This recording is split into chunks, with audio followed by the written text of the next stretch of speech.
une série de tunnels creusés par les soldats allemands pendant la Première Guerre mondiale. Certains sont bouchés par le temps, pour d'autres, le percement a dû être abandonné. Un travail colossal. Certains tunnels font plus de 500 mètres de long. L'entrée du tunnel sud, aménagée en briques.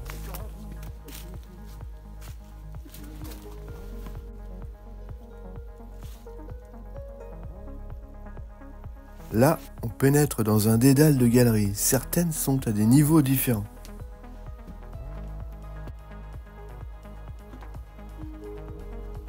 On aperçoit dans le ciel de voûte une saignée qui permettait certainement le passage des câblages électriques.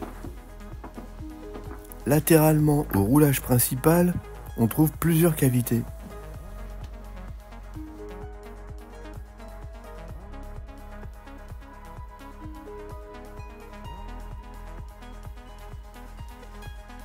PS, comme poste de secours. Les soldats français sont aussi passés par là.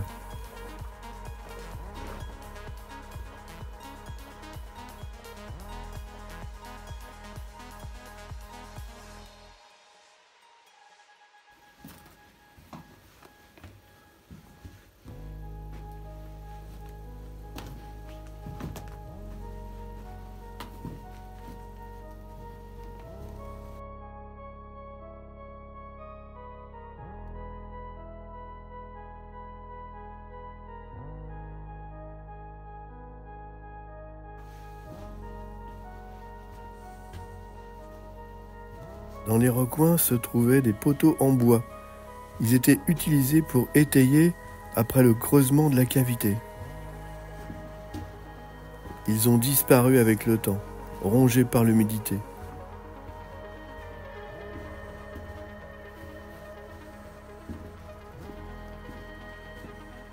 Au loin, l'entrée du tunnel.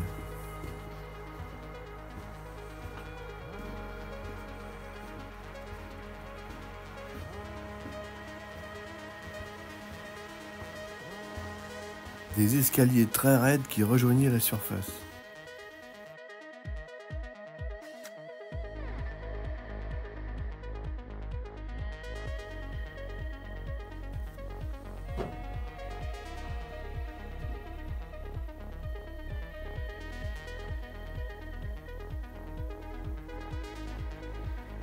Enfin une inscription en allemand.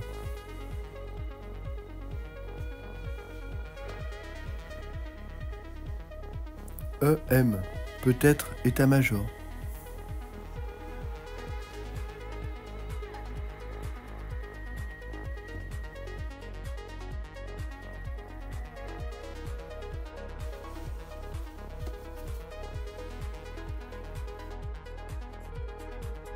La fin du tunnel.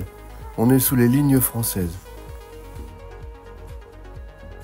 L'extraction des déchets de creusement se faisait avec des wagonnets sur rails.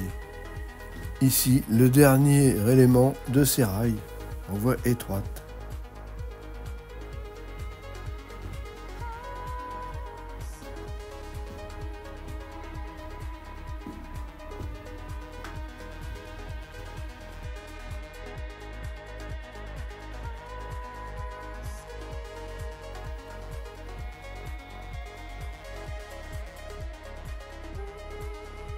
Retour vers la sortie.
En remontant vers le nord, les restes d'une étrange construction, tout en béton.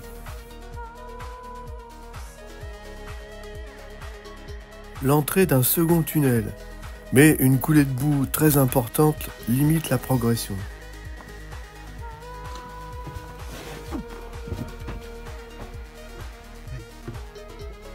Plus au nord, l'entrée d'un autre tunnel.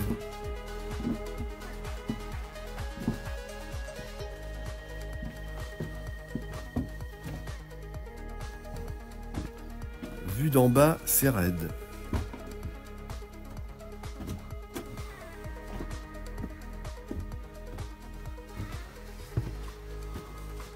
Une confortation en bois qui semble d'origine.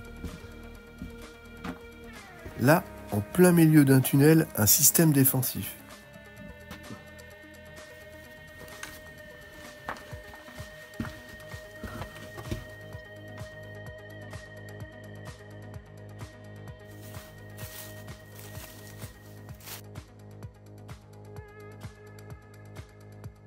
Un dessin qui semble avoir été effacé.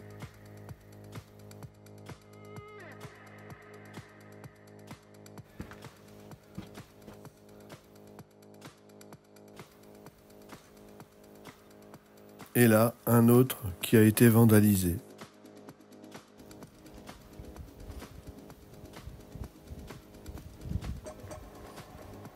Là, peut-être un animal. Pas sûr. Dommage, pour celui-ci également.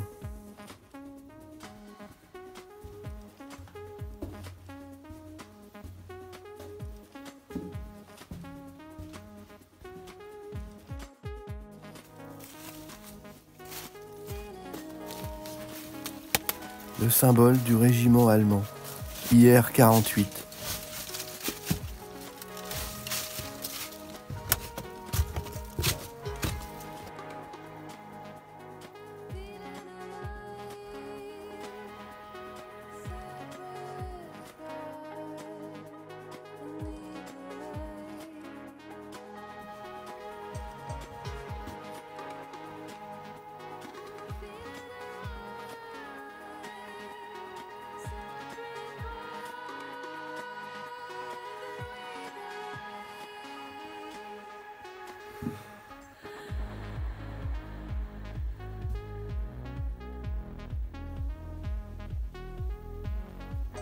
Le sol est bien casse-gueule, on a l'impression de marcher sur les traverses des rails.